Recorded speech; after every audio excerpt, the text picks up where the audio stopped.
Salutare toată lumea și bine v-am regăsit la un nou episod pe acest canal. Ne jucăm Cuphead din nou. De ce? Fiindcă mi-am luat microfon nou și nu știu pe ce joc să testez microfonul ăsta nou. Deci, da, ne jucăm Cuphead. Nu uitați să apăsați butonul de like și subscribe dacă vreți să mai vedeți episoade în continuare. Și da, fără alte ezitări, haideți să începem. Nu știu de ce tot mă încurc. Ce să facem în episodul de astăzi? Mă gândeam să vă arăt, eu am terminat Cuphead, 200% complet pe expert. Am bătut toți boșii și mă gândeam să vă arăt cei mai grei boși, după părerea mea. Și o să las ultimul boss, să fie gen la sfârșitul episodului. O să facem top 5 așa, pentru mine, care au fost cei mai grei boși. Și o să ne batem cu ei, nu înseamnă că și terminăm, dar na. Haideți să mergem la numărul 5, care ar fi... ce fain vine muzica, jazz-ul.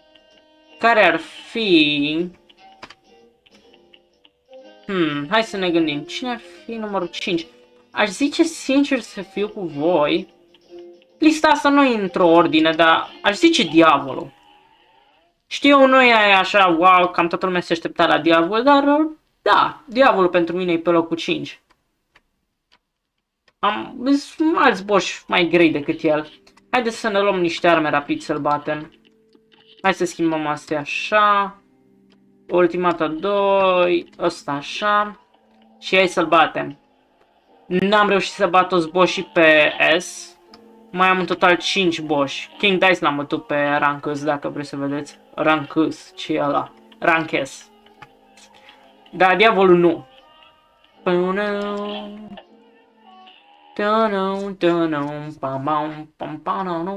Nu știu dacă o să batem Diavolul în episodul ăsta, fiindcă după ce bați Diavolul, te pune automat să, gen, îți dă ending-ul la joc, așa că nu știu dacă îl batem.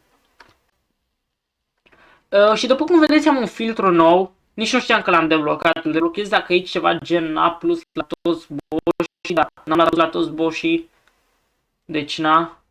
De exemplu la un boss care o să ajungem mai târziu, am luat rank A-. Hai că-l batem, îi dăm în gură cu atacul ăsta. Atacul ăsta e foarte bun. Mamă, și atacul lui este foarte bun contra mine. Urăsc atacul ăsta care îl dă el acum. Stăm jos. După cum ați observat, eu nu joc pe versiunea cu update-ul mai nou. Joc pe o versiune mai veche, de aia pot să dau duck. Că îmi place mie mai mult versiunea mai veche. Haideți că-i dăm damage. Să terminăm și noi phase-ul ăsta. Bun. Mă așteptam să fi terminat deja phase-ul, dar se pare că nu. Oh shit. Mamă, nu ne-am luat damage, hai că ne descurcăm destul de bine dacă mă întrebați pe mine. Ok, n-a venit pe aia, ajung pe aici. Dacă vine la mine aici, îi dau una. Și ne-am luat damage. Mamă, bă, ne-a distrus. Și eram la următorul phase. Bă, din greșeală, am uitat să dau dash. Mă gândeam că îi dau un damage și dau dash. Las, hai că îi dăm acum. Să ajungem măcar pe la ultimul phase pe acolo. Hai că îi dăm damage așa direct în față. E foarte bună arma asta la boss, vă recomand la maxim. Hai să-i dăm și o ultimată. Îl distrugem pe săracul Diavol. Nu! Nu, urăsc. Dar nu puteai să dai altceva. Nu putea să dea și el altceva mai bun pentru noi. Nu putea. Avea un singur job să ne dea un atac mai simplu. Hai că ne-am făcut un atac. Mamă, cum am dat parry la ăla, voi ați văzut? Ok, nu mă așteptam să dau parry. Și am cam uitat să-mi folosesc ultimatele. Ok, bun. Chiar am uitat să-mi folosesc ultimatele, nu e intenționat, dar na.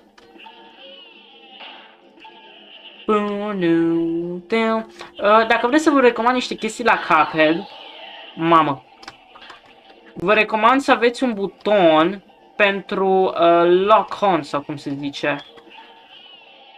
Gen, Stați că vă arăt imediat.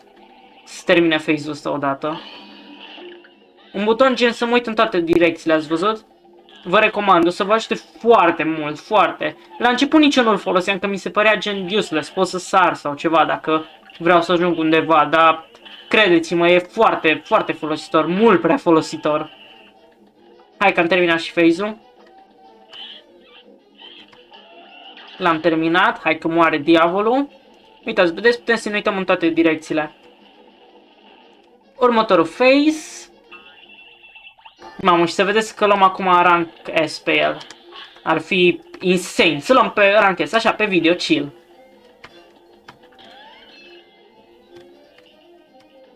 Hai că aș vrea eu rank S pe video. Ar face video mult mai șmecher. L-aș redenumi rank S cu pe diavol. Bun, dăm ultimate aici. Pum, pa, na, na, na, na, na, na, na. Știi, normal, nu e așa ultimate, acum aș vrea să-mi fac periu, dar deja mi-am terminat partea cu periu. Asta trebuie să moară de aici. Îi dăm așa. Ideea e să avem un tip de la mereu mort. Doar unul. Și am crezut că luăm și noi un rank S pe boss-ul ăsta. Era prea tare. Dar oricum nu e chiar așa greu să iei rank S. Și eu o să mor, fiindcă spun asta. Oricum am ajuns la ultimul phase. Și am crezut că îmi fac ultimata. Dar oricum nu vreau să-l bag, că ne dădea tot cutscene-ul ăla de la sfârșit și n-aveam niciun chef să mă uit la el. Haideți să trecem la următorul boss. Chiar n-avea chef. Adică prefaceți-vă că l-am bătut, adică îmi trebuia o secundă și îl băteam, fiindcă îmi venea invincibilitatea. Hai să văd, care ar fi următorul boss care e greu pe rank S? Rank S, pe expert. King Dice a fost destul de chill, mă așteptam să fie mai greu. Ar fi un boss, lăsăm după, în lumea 3. L-avem pe Dr. Cal. El a fost greu. Nu așa de greu ca ceilalți. El ar fi cam pe locul 4. Sau 3. Mă așteptam să fie cel mai greu, dar n-a fost. Hai să luăm asta. Nu, viața în plus.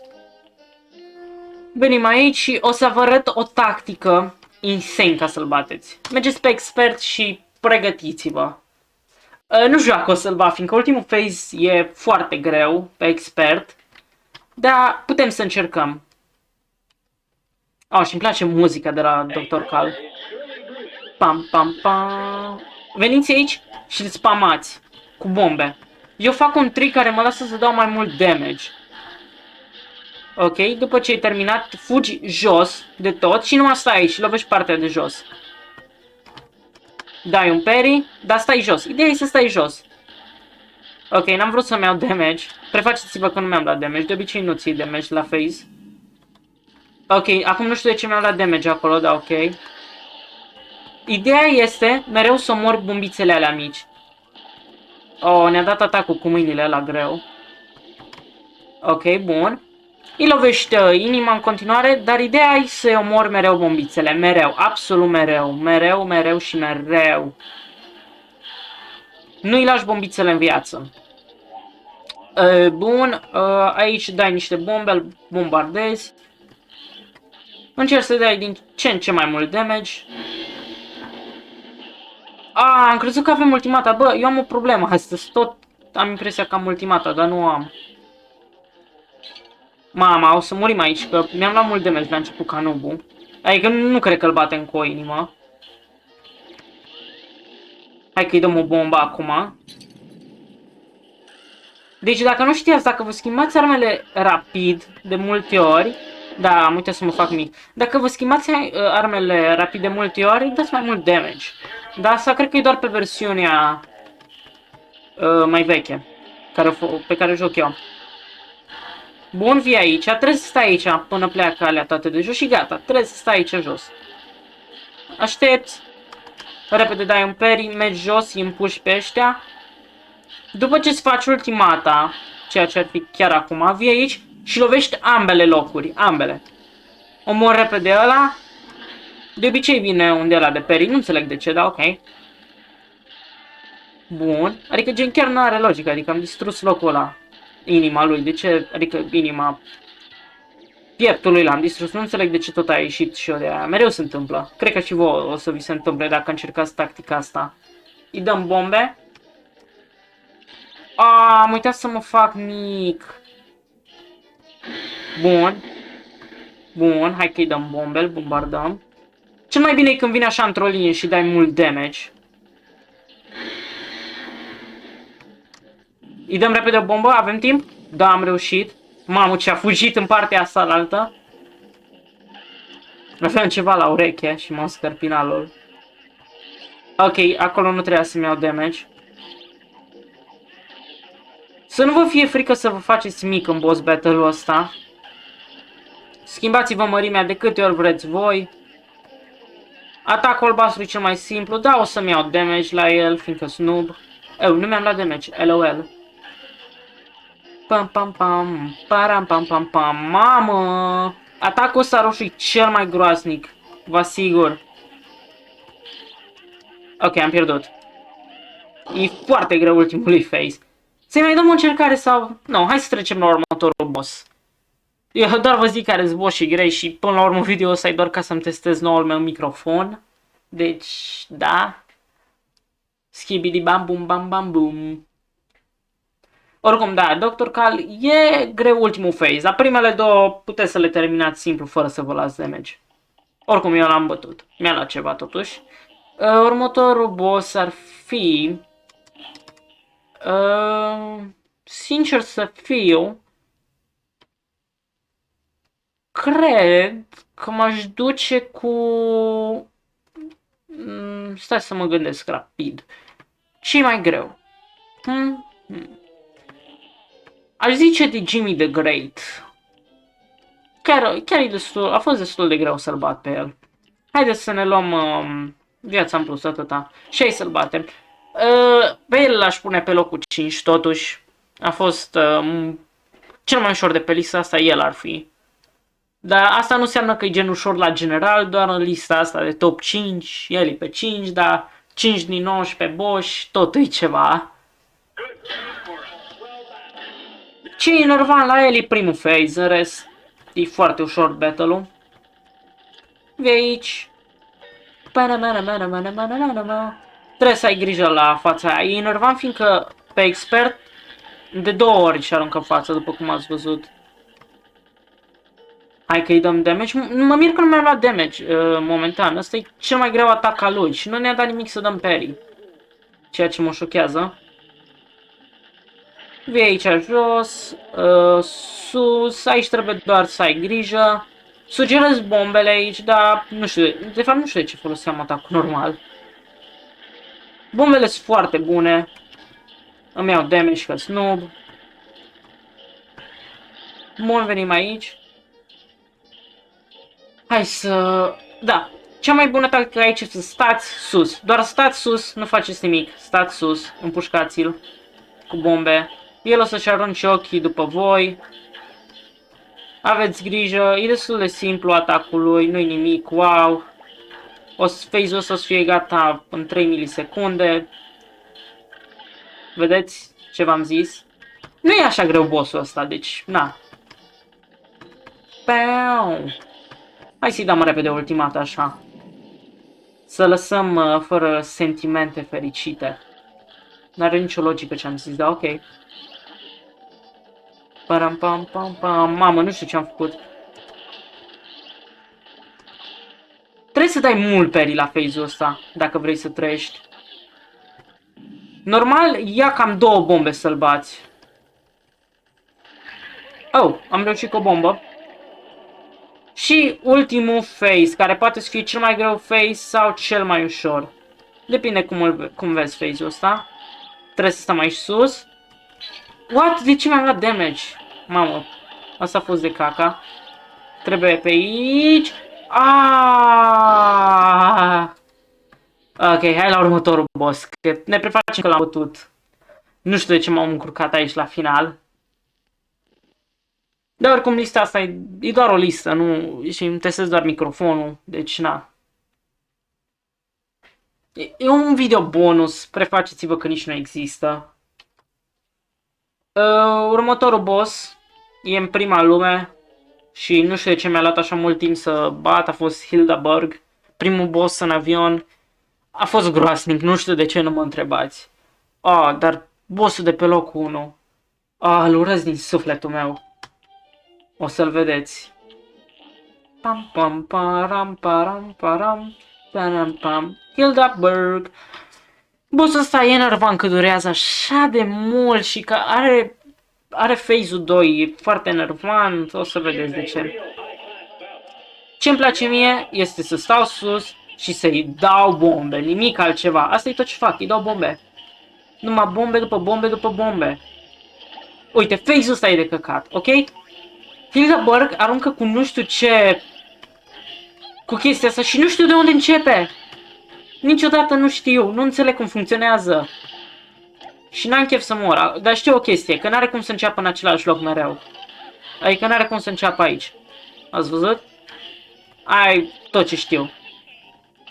Măcar știu ceva decât să nu știu nimic. Muzica e destul de ok de la boss-ul ăsta. Hai că terminăm și phase-ul ăsta. Bun. Îi dăm aici ultimată. Îi facem chestia să dăm mai mult damage. Phase-ul ăsta poate să fie enervant, dar depinde. Nu înțeleg de ce mi-am luat damage acolo, că n-am fost atent. What? Te rog, nu muri.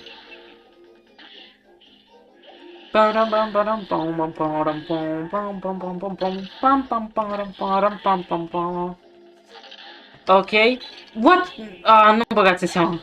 Nu știu de ce m-am dus în jos și în sus. Am apăsat pe ambele taste deodată. Haideți că putem. Ok. Let's go, let's go. Măcar am ajuns la ultimul phase. Ce? Putem să jur că... Ok, las o baltă, las o baltă. Putem să jur că am ultimata.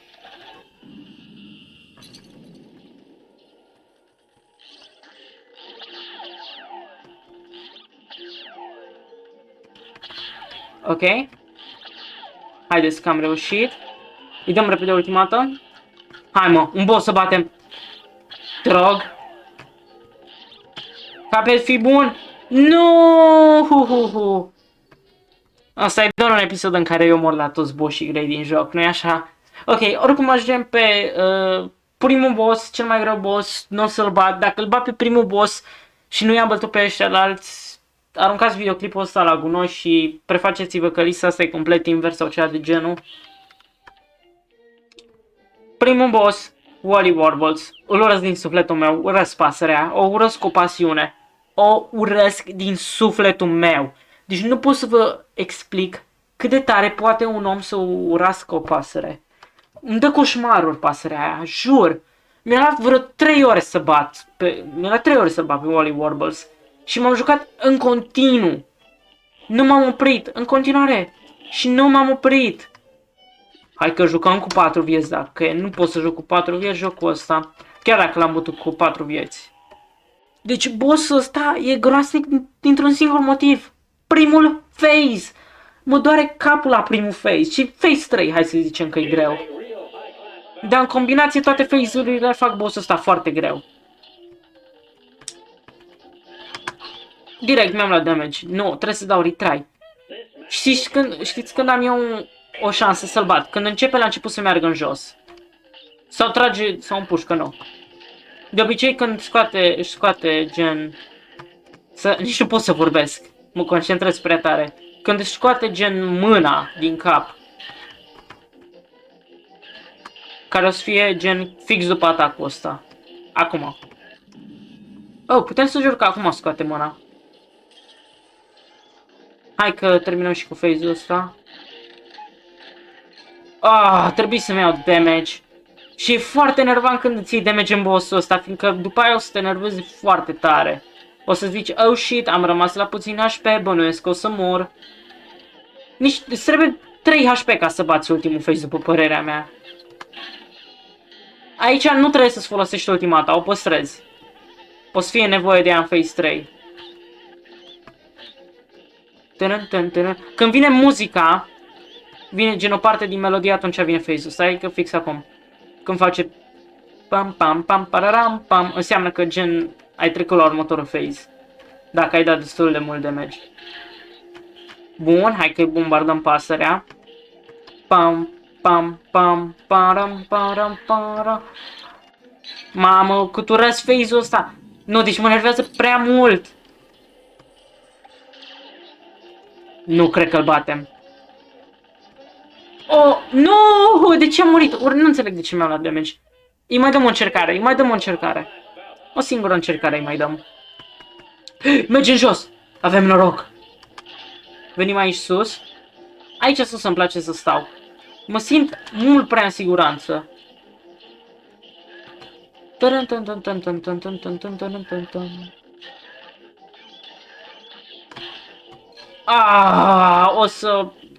O să urăsc faptul că mi-am luat damage. Bun, hai că-i dăm niște bombe. Stăm la distanță. Nu mai contează păsările, nu mai contează perii.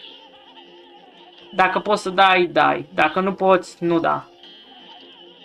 Nu se merită. Când facem melodia pam pararam, pam pam pararam, pam, atunci trecem la următorul phase. Fiindcă am dat periul ăla, mi-am luat damage, am eu ghinionul. Pam param pam param pam pam, acum o să vină. Vedeți? Deja știu prea bine boss-ul ăsta. M-am bătut prea mult cu el, asta e problema. Pam pam pam pam pam pam pam pam pam pam. E faină melodia, măcar atât.